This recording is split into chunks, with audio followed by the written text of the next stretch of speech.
અરે નાનું છે પણ નાગનું બચ્ચું છે ને ભાઈ આ ક્યાં મળે છે? અરે મોટા ભાઈ, આપણે આ સાપરની બનાવટ છે આપણી ગુજરાતની, અને ખેડૂતોને આમાં આટલી બધી ટેકનોલોજી આપેલી છે. અને આ ટ્રેક્ટર છે ને આટો સ્ટાર્ટ છે. આ ટ્રેક્ટર 7.5 હોર્સ પાવરનું આમાં તમને એન્જિન આપેલું છે. આમાં તમારે ખેડ કરવી હોય તો તમે ખેડ પણ આરામથી કરી શકો છો. અને તમને આ ટ્રેક્ટર છે ને હા ઓટોમેટિક છે, ફૂલી ઓટોમેટિક ટ્રેક્ટરો. આ તમે આમાં સીટ ઉપર બેસી ગયા, ટ્રેક્ટર તમે ચાલુ કરી લીધું. આ તમે નીચો ગેર કરશો એટલે ટ્રેક્ટર રિવર્સ જશે.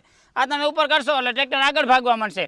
અને ભાઈ આની સીટ છે ને અતિ આરામદાયક સીટ છે. તમે આખો દિવસ ટ્રેક્ટર હલાવશો તો પણ થાકશો નહીં. એમ થતું હશે કે આપણે હાઇડ્રોલિક ઉપર આમાં માણસને ઉભાડવો પડતો હશે, પથરો રાખવો પડતો હશે. નાના ભાઈ 2 લીકેજ આપેલા છે એટલે તમારે ઉપર અને નીચે તમે આરામથી કરી શકશો. આમાં તમારે કોઈ પણ જાતનું આમાં વજન રાખવાની કોઈ જરૂર રહેતી નથી. અને ઘુમરા ઘુમરી કરતા હોય તો ડીઝલ કેટલું પીએ આખા? અરે મોટા ભાઈ, કલાકે ખાલી 400 ગ્રામ જ આ ડીઝલ ખાશે. હવે આવડી મોટી ટેકનોલોજી આપણે આપી દીધી છે ને તમે હજી કોકની રાહ જોવ છો? કાંઈ વાંધો નહીં, તો તમે અત્યારે જ આ ટ્રેક્ટરનું બુકિંગ કરાવો. ક્યાં મળે છે ભાઈ? અરે આપણે આ સાપરમાં જ મળી જશે.